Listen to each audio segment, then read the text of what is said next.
నమస్తే, welcome to hash tag you. నేను మీ Rajesh. So ప్రస్తుతం వినాయక చవితి పురస్కరించుకొని ఇప్పుడు కాంగ్రెస్ పార్టీ నాయకులు మెట్టు సాయి కుమార్ ఏర్పాటు చేసినటువంటి విగ్రహం కొంత వివాదాస్పదంగా మారుతోంది. అంటే సీఎం రేవంత్ రెడ్డి ఆకృతిలో, ఆయన స్టైల్లో, ఆయన గతంలో పాదయాత్ర చేసినటువంటి నేపథ్యంలో ఏదైతే ఆకారం ఉందో అదే ఆకారంలో, అదే స్టైల్లో ఇప్పుడు గోషామహల్ నియోజకవర్గంలో ఏర్పాటు చేసినటువంటి ఈ వినాయకుడు ఇప్పుడు వివాదాలకు కేంద్రంగా మారుతున్నాడు. సో ఈ నేపథ్యంలో ఇప్పుడు ఫిషరీస్ చైర్మన్ గా ఉన్నటువంటి మెట్టు సాయి కుమార్ ఎందుకు రేవంత్ రెడ్డి గెటప్ లో ఉన్నటువంటి వినాయకుడిని ఏర్పాటు చేశారు, దీని వెనకాల ఆయన ఆలోచనలు ఏంటి? మరోవైపు గోషామహల్ ఎమ్మెల్యేగా ఉన్నటువంటి రాజా సింగ్ కూడా కొంత ఆ మంటపాన్ని తొలగించాలి, ఖచ్చితంగా సీఎం రేవంత్ రెడ్డి దేవుడు కాదు అంటూ కూడా సిపి కూడా లేఖ రాసినటువంటి వ్యవహారం మనకు కనిపిస్తోంది. సో ఇటువంటి నేపథ్యంలో అసలు ఎందుకు పెట్టాల్సి వచ్చింది, ఏం జరుగుతోంది మాట్లాడదాం. మనతో పాటు మెట్టు సాయి కుమార్ కాంగ్రెస్ పార్టీ నాయకులు జాయిన్ అవుతున్నాం, డిస్కస్ చేద్దాం. సాయి కుమార్ గారు నమస్తే. నమస్తే రేషనా. ఏంటి ఇప్పుడు సీఎం రేవంత్ రెడ్డి గెటప్ లో మీరు వినాయకుడిని ఏర్పాటు చేయడానికి గల కారణం ఏంటి, మీ ఆలోచనలు ఏంటి? అంటే ముఖ్యంగా రేషన్న, అంటే రైజింగ్ తెలంగాణ అనే పదాన్ని, అనే నినాదాన్ని ప్రపంచవ్యాప్తంగా ఆయన చేస్తున్నటువంటి శ్రమకి, కృషికి మా ఉడతా భక్తిగా మేము చేస్తున్నాము. మీకు చిన్న విషయం తెలుస్తలేదు, అప్పుడెప్పుడు లగాన్ సినిమా కానివ్వండి, బాహుబలి కానివ్వండి, త్రిపుల్ కానివ్వండి, కొత్త పుష్ప కానివ్వండి, గతంలో పవన్ కళ్యాణ్ కానివ్వండి, అంతకు ముందు మన జూనియర్ ఎన్టీఆర్ త్రిపుల్ కానివ్వండి, అన్ని చేసినప్పుడు రాని వివాదము ఇప్పుడు ఎందుకు వస్తున్నారు అంటే, రేవంత్ రెడ్డి గారికి ప్రత్యేకమైన అభిమానం ఉంది, ఆయన పూర్తి నమ్మకం ఉంది. కాబట్టి ఇలాంటి వ్యవహారం వస్తే ఆయనకు ప్రపంచవ్యాప్తంగా పేరు వస్తుందని చెప్పి కొంతమంది, అంటే అజ్ఞానులు, మనం వాళ్ళు ఏమనలే, వాళ్ళని అజ్ఞానులు అంటాం దాన్ని, వాళ్ళు చేసేటువంటి చిన్న అది చిల్లర పని అంతే. మనం ఏంది ఇప్పుడు అక్కడ ఏం చేసాము, వినాయకుని ఒక్క విఘ్నరాజుడు, అంటే ఆ విఘ్నరాజుని యొక్క ఆశీర్వాదము రేవంత్ రెడ్డి గారికి ఉండాలని చెప్పి ఆ సంకల్పమే మనం చేస్తున్న 10 పని. ఎందుకంటే చాలా మంది విఘ్నాలు ఆయనకు అడ్డుపడతా ఉన్నాయి, బీఆర్ఎస్ బీజేపీ కానీ కొంతమంది వేరే పార్టీ నాయకులు.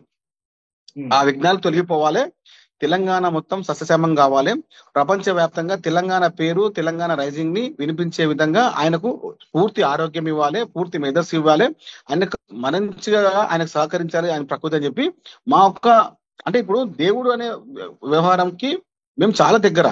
వినాయకుడు సకల సిద్ధి, సకల బుద్ధి, సకల విఘ్నాలకు అధినాయకుడు. ఆ విషయాన్ని వాళ్ళు మర్చిపోతున్నారు. అంటే మేము ఆ విధంగా చేయలేదు, మేము ఎక్కడ కూడా దేవుని యొక్క వారి యొక్క వ్యవస్థ ఎందుకంటే దేవుడు అందరి దేవుడు, వినాయకుడు అంటే విఘ్నాలకు మహారాజు. ఆయన ముఖ్యమంత్రి రేవంత్ రెడ్డి గారి పైన, తెలంగాణ పైన ప్రత్యేక దృష్టి ఇవ్వాలి, అన్ని విఘ్నాలు పోవాలని చెప్పి చేసిన కార్యక్రమం తప్ప, అంటే మేము అనుకున్న ఒక నినాదం ఉంది, రైజింగ్ తెలంగాణ, అది అందరికీ తెలవాలి. కానీ ఇప్పుడు రైజింగ్ తెలంగాణ నినాదం తీసుకోవడానికి గల కారణం ఏంటి అంటే, రైజింగ్ అంటే ఎప్పుడన్నా, ఇప్పుడు గత 10 ఏళ్ళు బీఆర్ఎస్ ప్రభుత్వంలో ఇబ్బంది అయిన వాతావరణం చాలా ఉండే. కాబట్టి అలాంటి ఇబ్బందులు అన్నింటినీ, సమస్యలని తొలగించేసి ఇలా తెలంగాణని ప్రపంచవ్యాప్తంగా ముందుకు తీసుకెళ్లాలి, రేవంత్ రెడ్డి గారి సారథ్యంలో ప్రజాపాలనలో ముందుకెళ్లాలనే ఉద్దేశంతో ఈ యొక్క బ్యాక్గ్రౌండ్ ని, ఈ యొక్క వ్యవహారాన్ని తెలిసే విధంగా ముందుకు వచ్చాము. కావాలని కుట్రపూతగా కొంతమంది కావాలని దీన్ని వివాదం చేస్తున్నారు. అది ఎవరు, గోషామహల్ ఎమ్మెల్యే కానీ ఎవరు కానివ్వండి. గతంలో మోడీ చేసినప్పుడు మాట్లాడలేని ఈ రాజా సింగ్ ఇప్పుడే మాట్లాడుతున్నాడు.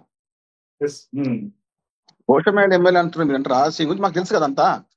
ఆయన కేవలం ఆయనకు సంబంధించిన వ్యవహారాలతో మాట్లాడుతూ ఉంటాడు. కాబట్టి చెప్తున్నాను, గతంలో మోడీ గురించి చేసింది, గతంలో చేసిన చాలా మంది చేసింది, అప్పుడే మాట్లాడండి, ఇప్పుడు మాట్లాడుతున్నందుకు. అంటే వీళ్ళందరికీ ఏంటంటే రేవంత్ రెడ్డి గారికి ప్రత్యక్షంగా పరోక్షంగా ప్రజల మద్దతు ఉంది, ప్రజల ఆశీర్వాదం ఉంది. ఇప్పుడు దైవ ఆశీర్వాదం తోడవుతే వచ్చే 20 ఏళ్ళు, వచ్చే 15 ఏళ్ళు కాంగ్రెస్ పార్టీ ఉంటుందని చెప్పి వాళ్ళ యొక్క ఏడుపై మాకు కనబడతా ఉంది అంతే. కానీ ఇక్కడ ప్రధానంగా వాళ్ళు చెప్పేది ఏంటంటే, సీఎం రేవంత్ రెడ్డి దేవుడు కాదు, ఆయన్ని ఈ 10 రోజులు పెట్టి 11 రోజులు నిమజ్జనం చేయడానికి, పూజ చేయడానికి రేవంత్ రెడ్డి దేవుడు కాదు అనేది ఆయన చేస్తున్నటువంటి ఆరోపణ. ఇప్పుడు అది మండపాన్ని తొలగించాలి అని డిమాండ్ చేస్తున్నాడు ఆయన. నేను మీకు అర్థం కావట్లేదు. మండపం కాదు, మనం వినాయకుడిని ప్రశ్నించిన, మనం ప్రతిష్ఠించిన వినాయకుడిని కూడా 11 రోజులు పూజ చేసి ప్రతిష్ఠిస్తారు, నిమజ్జనం చేస్తారు. మర్చిపోకండి ఆ విషయాన్ని అందరు. ఎవరు మనం వినాయక రూపాన, చాలా మంది మొన్న గబ్బర్ సింగ్ పెట్టిర్రు, గబ్బర్ సింగ్ డ్రెస్సెస్ పెట్టిర్రు, లగాన్ డ్రెస్సెస్ పెట్టిర్రు, అదే విధంగా ఇదేమంటారు ఇప్పుడు సింధూర్ పెట్టిర్రు, ఇప్పుడు ఆపరేషన్ సింధూర్ కూడా పెట్టారు. పెట్టి మాట్లాడితే ఎందుకు మరి? అంటే కాంగ్రెస్ పార్టీ విధానాలకి కాంగ్రెస్ పార్టీ అనుసంధాన వ్యవహారాలకు చేస్తుంటే ఈ బీఆర్ఎస్ ఈ బీజేపీ సంబంధించిన కొంతమంది అంటే అనొద్దు మాటలుగా ఇక పోనీ 9 days పూజ చేసుకుంటున్నాము చేసుకొనివ్వండి. మా నినాదం మా విధానం ప్రజల యొక్క ప్రజాపాలన పైన, అదేవిధంగా రేవంత్ రెడ్డి గారికి ఉన్న విఘ్నాలు తొలగిపోవాలి. ఈ విఘ్న మహారాజు, ఈ గణపతి, ఈ సిద్ధి బుద్ధి వినాయకుడు ఆయనకున్న విఘ్నాలను తొలగిపోవాలని చెప్పి మేము మా కుటుంబం కాదు మొత్తం తెలంగాణ మొత్తం మా కుటుంబం అనే విధంగా రైజింగ్ తెలంగాణ తీసుకొచ్చాము. కానీ ఇక్కడ ప్రధానంగా సీఎం రేవంత్ రెడ్డి గారు చాలా వరకు ఫొటోస్ ఉన్నాయి, చాలా వరకు అంటే ఆయన గెటప్స్ ఉన్నాయి. కేవలం పాదయాత్రకు సంబంధించినటువంటి గెటప్ ని, మరి ముఖ్యంగా రైతు కండువా వేసుకున్నటువంటి గెటప్ ని ఎందుకు చూస్ చేసుకోవాల్సి వచ్చింది?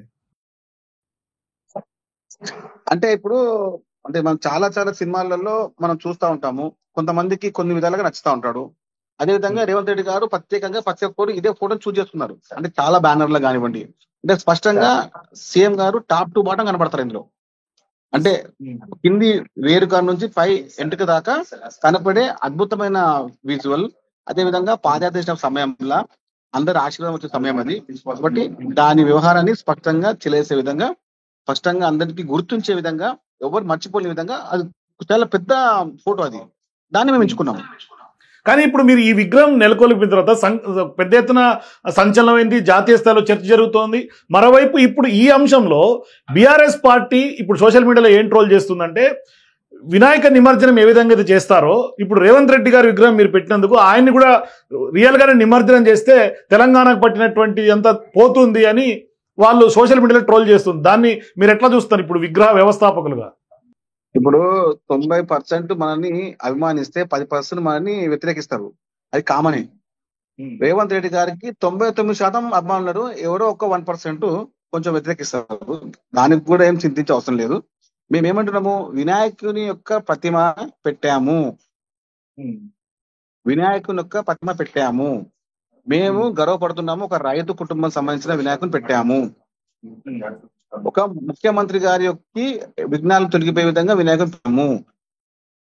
ఎక్కడ కూడా మీరేమో విఘ్నాలు తొలగిపోవాలంటున్నారు, కానీ వాళ్ళేమో సీఎం రేవంత్ రెడ్డి గారి స్టైల్లో పెట్టి వినాయకుడికి రాజకీయాలు ఆపాదించొద్దు అని చెప్తున్నారు వాళ్ళు.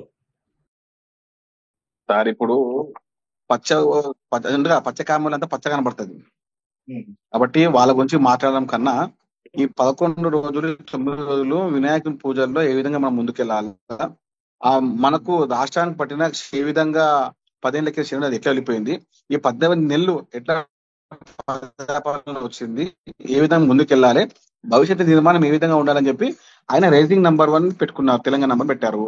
మేము దాన్ని ముందుగా తీసుకెళ్లే విధంగా మేము ముందుకెళ్తా ఉన్నాము. ఎన్ని అడ్డంకులు వచ్చినా, ఎన్ని అవాంతరాలు వచ్చినా ఎవరికి భయపడలేదు, ఎవరికి మేము వారి యొక్క వ్యవహారాలకు సమాధానం చదిలేదు. మా విధానం ఒకటే, ప్రపంచ వ్యాప్తంగా తెలంగాణ ముందుండాలి. సో ఇప్పుడు వినాయక విగ్రహం రేవంత్ రెడ్డి ఆకృతిలో పెట్టి సంచలనం రేపారు. కాదు వినాయక విగ్రహం రేవంత్ రెడ్డి ఆకృతిలో పెట్టి సంచలనం దారితీశారు. సో ఇప్పుడు నిమజ్జనానికి కూడా ఏమన్నా స్పెషల్ అట్రాక్షన్, స్పెషల్ ఎఫెక్ట్స్ ఏమన్నా ప్లాన్ చేశారా? అంటే నేను ఏమంటున్నా అంటే రాజేష్ అన్న, ఇప్పుడు ఒక వ్యక్తికి ఒక శక్తి తోడైతే బాగుంటదని ఉద్దేశం అంతే. వినాయకుని యొక్క శక్తి రేవంత్ రెడ్డి గారికి తోడుగా, అండగా, నీడగా ఉండాలని చెప్పే ఉద్దేశమే తప్ప ఎవ్వరు కూడా ఇప్పుడు పద్దానికి రాజకీయం ఏం చేస్తున్నారు, రేవంత్ రెడ్డి గారి లాగా ఉన్నది, రేవంత్ రెడ్డి గారికి పేరు వస్తుంది, రేవంత్ రెడ్డి గారి గురించి ఈ విధంగా ఉంటారని చెప్పి అంటున్నారు. మీరు చూసే చూపే తప్పుంది కదా, మీరు చూసే విధానం తప్పుంది, మీరు ఆలోచన తప్పుంది. అరే గతంలో పవన్ కళ్యాణ్ పెట్టినప్పుడు మాట్లాడలేని వీళ్ళు, పుష్ప మాట్లాడలేని వీళ్ళు ఇప్పుడు మాట్లాడుతున్నారు. అంటే అప్పుడు ఇప్పుడే లేచిన హిందువులందరూ పనుకొని ఎన్నో పనుకున్నారా? అంటే మేము మాట్లాడగలుగుతాం, మేము హైదరాబాద్ పుట్టినాం, మేము ఎవరికి భయపడేది లేదు, అది మర్చిపోకండి. ఎవరికి భయపడేది లేదు. మేము ప్రజా విధానాన్ని, ప్రజాపాలనని ముందుకెళ్తున్నాం. నిమజ్జనానికి కూడా ఏమన్నా స్పెషల్ అట్రాక్షన్స్ ఏమన్నా ప్లాన్ చేశారా? అంటే ఏం లేదు, రైజింగ్ తెలంగాణ జెండాలు ఉంటాయి,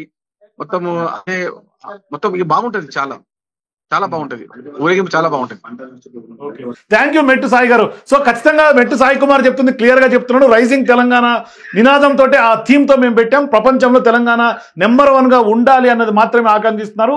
మరోవైపు రేవంత్ రెడ్డి గారికి విఘ్నాలు తొలగాలనే ఉద్దేశం, మేము ప్రతిష్ఠించింది వినాయకుడిని రేవంత్ రెడ్డిని కాదు అనేది మెట్టు సాయి చెప్తున్నటువంటి పరిస్థితి. సో మీరు కూడా సీఎం రేవంత్ రెడ్డి స్టైల్లో వినాయకుడిని నెలకొల్పినటువంటి నేపథ్యంలో మీ అభిప్రాయాల్ని, ఈ విగ్రహ వివాదం మీద మీ అభిప్రాయాల్ని కింద కామెంట్స్ తెలియజేయండి. For more videos please watch #.